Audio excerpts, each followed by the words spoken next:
In the last lecture, if you are remembering, we have done the Fourier series for half range, that is whenever a function is defined in 0 to L, then the function f x which is defined in 0 to L can be expressed as a Fourier sine series or can be expressed as a Fourier cosine series, whether we are expressing it as a in terms of cos functions or in terms of sine functions. In 0 to L, the graph of the function will remain same, whereas in 0 to minus L, it will be changing depending upon whether you are using the sine series or cosine series. Now, in this particular lecture, we will study a theorem which we call as Parseval's theorem, and after that we will show it that what are the applications of Parseval's theorem. So, Parseval's theorem states that if you have let f x be a periodic function with period 2 pi and defined in the interval minus pi to pi, then there is a little mistake. In that case, there will be 1 by twice pi will come. Let f x be a periodic function with period 2 pi defined in the interval minus pi to pi, then 1 by twice pi minus pi to pi f x whole square dx. This is equals to a 0 square by 4, this will be a 0 square by 4 plus half into summation n equals 1 to infinity a n square plus b n square, where a n and b n are Fourier coefficients of f x, provided the Fourier series of f x converges uniformly in minus pi to pi in the interval minus pi to pi. So, therefore, what is happening? If f x is a periodic function with period 2 pi which is defined in the interval minus pi to pi, then 1 by twice pi minus pi to pi f x whole square dx, this is equals a 0 square by 4 plus half into summation n equals 1 to infinity a n square plus b n square, where a n and b n are coefficient of f x, provided the Fourier series for f x converges uniformly. Please note this term, converges uniformly in minus pi to pi.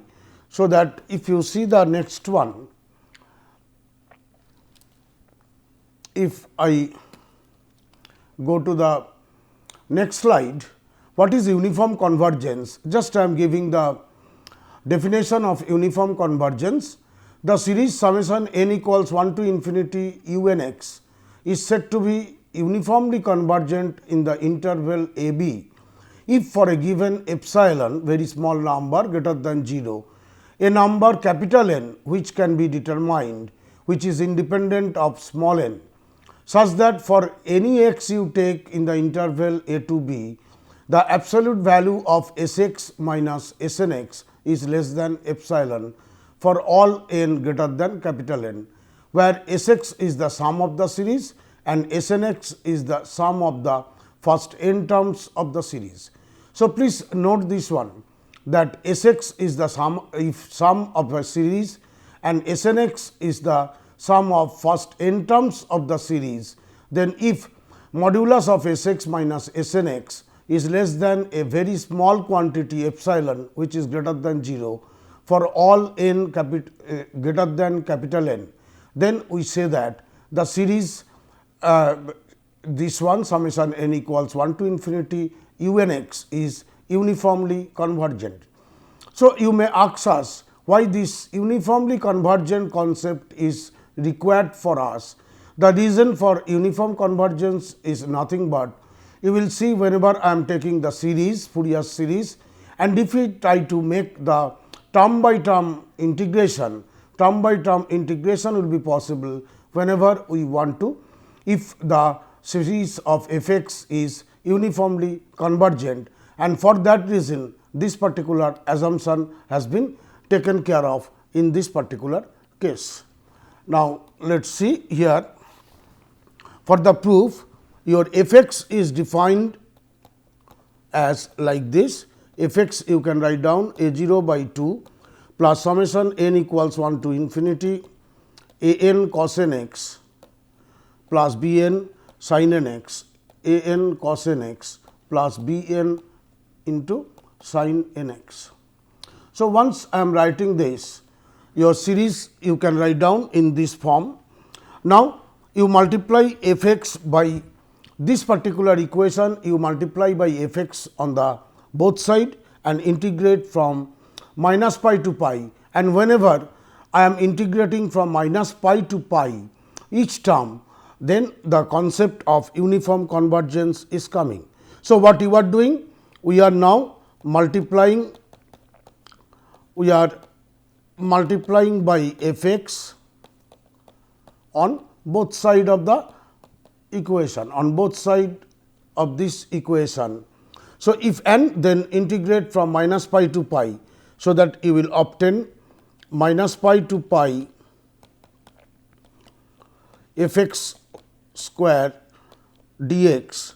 This is equals to a 0 by 2 will come outside, a 0 by 2 into minus pi to pi f x dx. We have multiplied by f x on both side plus summation n equals 1 to infinity, summation n equals 1 to infinity a n into minus pi to pi f x cos n x dx plus b n into minus pi to pi f x into sin n x dx. So, what we are doing here? We are simply, I have written the Fourier series of the function f x in the form of a 0 by 2 plus summation n equals 1 to infinity a n cos n x plus b n sin n x. Now, multiplying this equation by f x on both side and term by term integrating from minus pi to pi. Now, this term by term integration of this series on the right hand side is possible only when f x is uniformly convergent, and for that reason the condition assumption has been taken that f x is uniformly convergent in the given interval. So, once I am doing it, I will obtain this equation minus pi to pi f x whole square dx equals this quantity. Next, therefore, minus pi to pi f x dx equals what I will obtain? Minus pi to pi a 0 by 2 dx.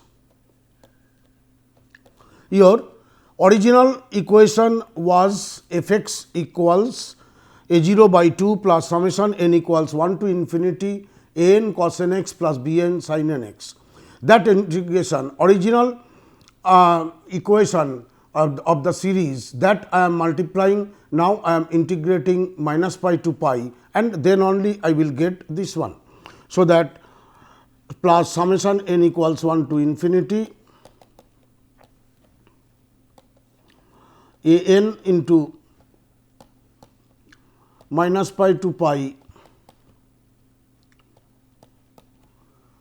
cos n x dx plus b n into minus pi to pi sin n x dx. So, sin n x into dx term will come into dx. So, please note that my original equation, whenever I am getting it, my original equation was f x equals a 0 by 2 plus summation n equals 1 to infinity a n cos n x plus b n sin n x. Now, I am multiplying both side of the given equation, I am integrating both side of the given equation from minus pi to pi, and I will get this one. Now, if I evaluate the integral, I will obtain a 0 by 2 into x minus pi to pi plus summation n equals 1 to infinity a n into sin n x by n, sin n x by n minus pi to pi I will obtain, plus minus term will come, since sin n x I am multiplying integrating, minus b n into cos n x by n minus pi to pi. I am obtaining this thing, and I know one thing, sin n pi is equals to 0 for all n, and also cos n pi, which I can write as cos of minus n pi. If I use these two terms, then you will see this term and this term both will vanish. If I use this, sin n pi equals 0 and cos n pi equals cos of minus n pi, then these two terms will vanish, so that you will obtain a 0 by 2 into 2 pi, and which is nothing but pi into a 0. So, once from here I can tell what is the value of a naught. Basically, what I want to do, I have to find out the values of a naught, a n and b n, like we did for the original Fourier series evaluation. We did the same thing. Here also we are doing the same thing. We are just multiplying first by f x, by integrating both sides of the given equation from minus pi to pi. I am obtaining minus pi to pi f x dx equals pi into a naught. So, that a naught you can write down 1 by pi minus pi to pi f x dx. My next step is to find out the value of the coefficient a n. For that one, you can write down your f x equals a naught by 2 into cos n x. I am multiplying, this again the original equation, I am multiplying by cos n x on both sides of the given equation. So, that you will obtain a 0 by 2 into cos n x plus summation n equals, say k equals 1 to infinity. Since I am multiplying by cos n x, so I am changing this value. So, a k into cos k x, a k into cos k x into cos sin x, cos n x, plus b k into sin k x into cos n x. This I can write down. So, multiplying both sides of the given equation, I can obtain this thing. Now, this cos term, this sin term, I can break it and I can obtain it. 2 terms of cos over here and 2 terms of sin over here. Now, on this integration, now on this equation, if I wish, I can integrate it from minus pi to pi. So, that I can write it as f x into cos n x dx plus a 0 by 2 minus pi to pi, a 0 by 2 into cos n x into dx plus minus pi to pi this into dx. So, effectively what I am doing, I am just first multiplying by cos n x on both sides of the given equation and then integrating term by term from minus pi to pi, and I can evaluate the integral which we have shown earlier, and in this way I can obtain the value as pi into a n. The value of this one is pi into a n. If I evaluate the integral, this we have done earlier, so I am not repeating that process. So, that from here you can write down a n equals 1 by pi minus pi to pi f x into cos n x dx. And on the same fashion, I can show that if I multiply the given equation by sin n x and then integrate both sides of the given equation from minus pi to pi, in that case I can obtain minus pi to pi f x into sin n x dx. This is equals pi into b to the power n. So, I can obtain this thing, that pi into b to the power n b n. So, that b n will be equals to 1 by pi minus pi to pi f x sin n x dx. So, the values which I obtained of a naught, a n and b n, now I can put it in the original equation, and after putting in the original equation, I will obtain this thing. My left hand side is minus pi to pi f x whole square into dx. This is equals to a 0 by 2 into pi a naught plus summation n equals 1 to infinity a n into pi a n plus b n into pi b n. So, by substituting the values of the integrals whatever I got earlier, by substituting those integrals I am getting these equations, and this is nothing but 2 pi into a 0 square by 4 plus half into summation n equals 1 to infinity a n square plus b n square. And this we can write it as 1 by 2 pi I can bring on this side, and I can write down 1 by pi into f x square dx. This is equals to a 0 square by 4 plus half into summation n equals 1 to infinity a n square plus b n square, which completes the proof of Parseval's theorem. Therefore, the Parseval's theorem states that 1 by twice pi minus pi to pi f x whole square dx, this is equals a 0 square by 4 plus half into summation n equals 1 to infinity a n square plus b n square. So, let us see now, just I will give you the quickly I will give you the summarization. Fourier series we are writing in this form, f x equals this. Now, I am multiplying both sides of the given equation by f x, and I am integrating term by term minus pi to pi, so that I will obtain this equation.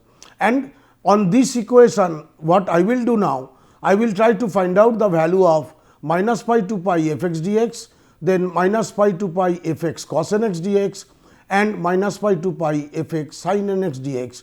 These three values I will try to find out, and I will put it in the given equation what we have shown earlier.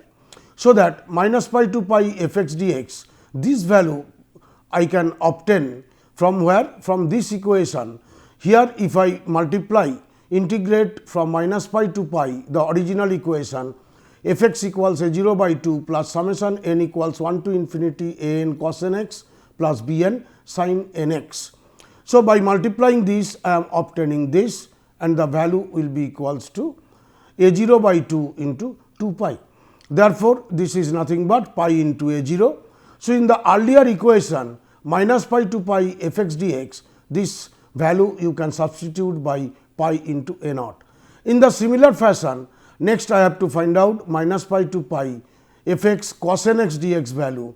So, the original equation I will multiply by cos n x on the both side, and I will integrate from minus pi to pi.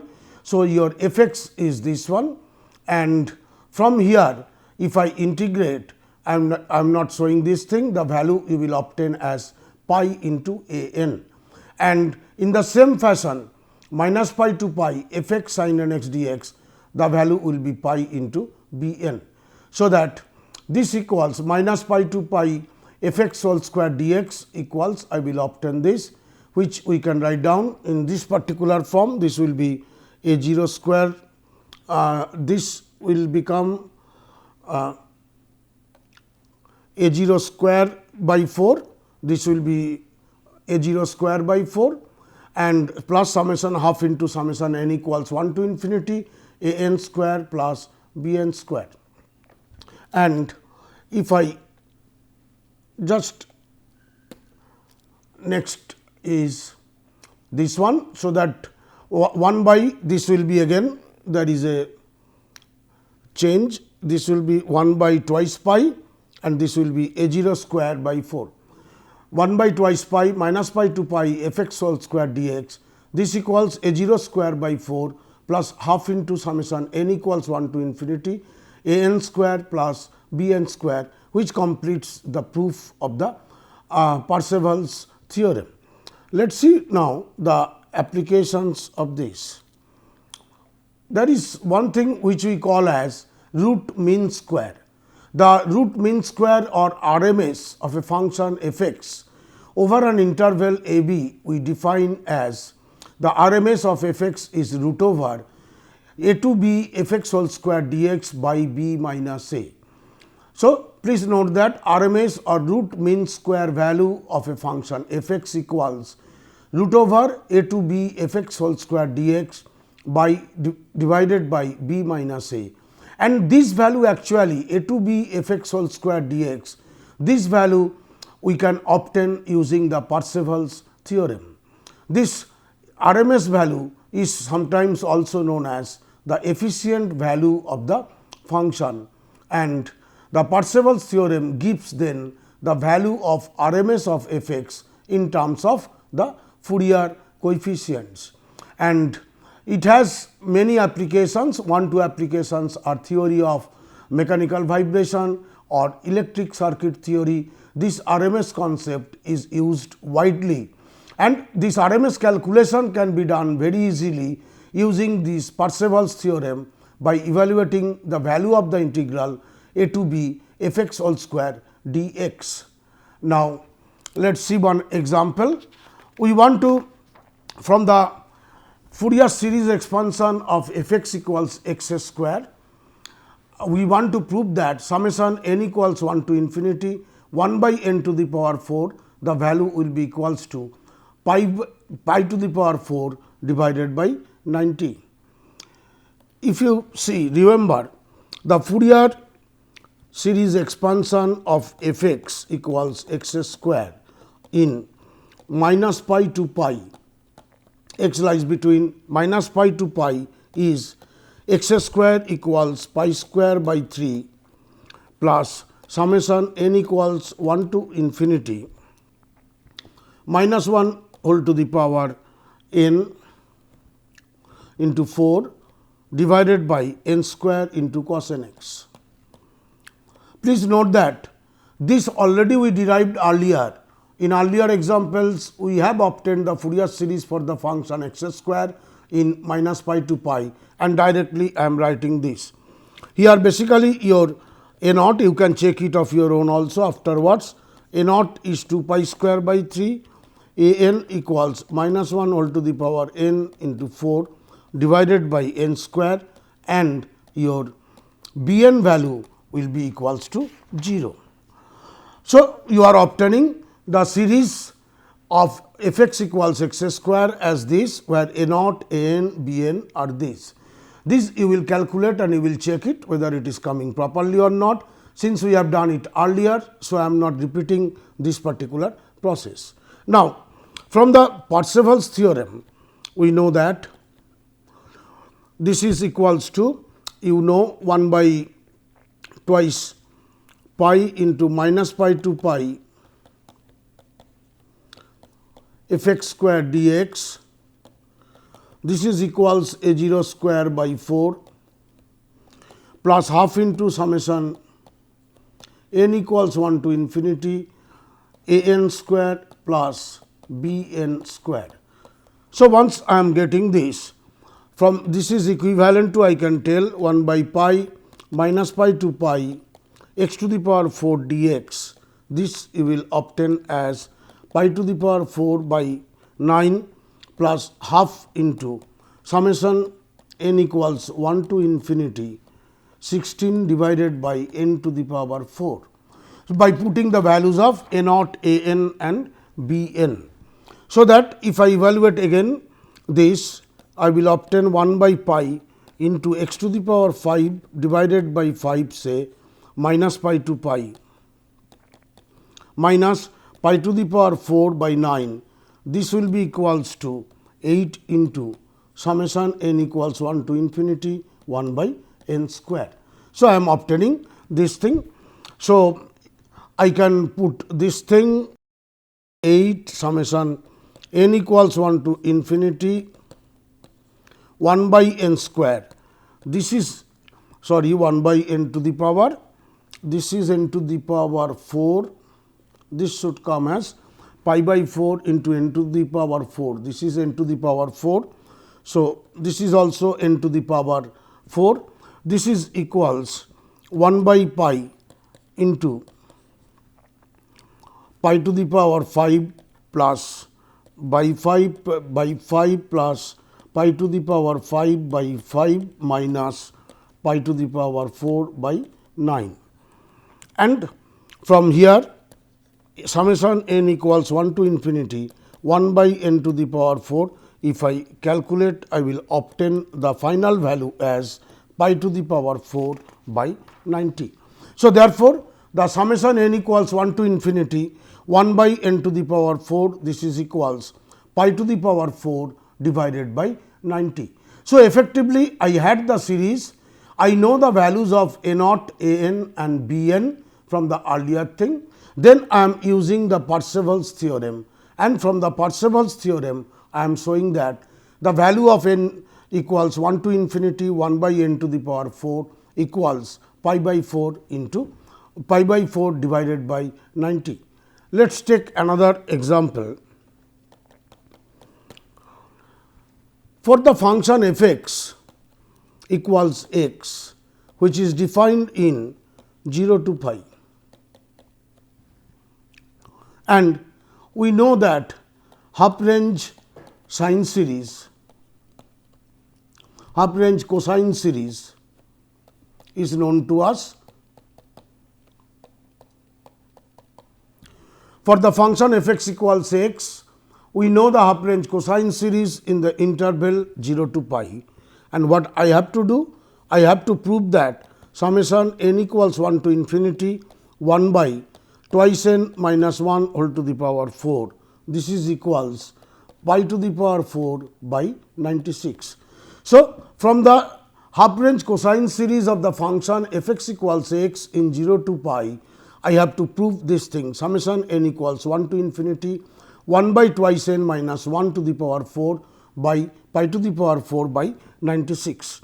Now, half range cosine series of f x equals x is x equals pi by 2 minus 4 by pi into summation n equals 1 to infinity cos of 2 n minus 1 into x by 2 n minus 1 whole square. Again, half range cosine series already we have done earlier. So, I am not repeating the process. So, your half range cosine series of f x equals x is this, where your a naught equals pi and a n equals minus 4 by n square pi when your n is odd. Please note that in earlier lectures we have evaluated this thing when and the value of a n is 0 whenever n is even, and your b n value is equals to 0. So, once I am getting this from Parseval's theorem, directly I can use this one. I can use the coefficient values of a naught, a n and b n, and I can substitute in the Parseval's theorem. So, that I will obtain in the same fashion whatever we did earlier. You will obtain the value of this by substituting in the Parseval's theorem. I will obtain 1 by twice n minus 1 whole to the power 4. This ultimately you will obtain pi square by 8 into pi square by 12. So, that the value is pi to the power 4 by 96. So, therefore, using the half range cosine series of f x equals x, which is defined in the interval 0 to pi, we are getting that the value of summation n equals 1 to infinity 1 by twice n minus 1 whole to the power 4 equals pi 4 by 96. I skipped the certain steps over here because the problem is similar as we have done in the earlier examples. Substitute the values of the coefficients a naught, a n and b n in the Parseval's theorem, and by substituting that and by simple manipulation always you can derive this value, that summation n equals 1 to infinity 1 by twice n minus 1 whole to the power 4 is equals to pi to the power 4 divided by 96. So, effectively this Parseval's theorem is very useful in electrical engineering cases, electronics engineering, where they have to calculate the RMS value, and for calculating the RMS value the effective value of the function, efficient value of the function, we try to use this Parseval's theorem and try to find out the value of a to b mod of f x whole square, f of x whole square dx, and using that one we find the some other cases. So, I hope you have understood the Parseval's theorem and its application. Thank you.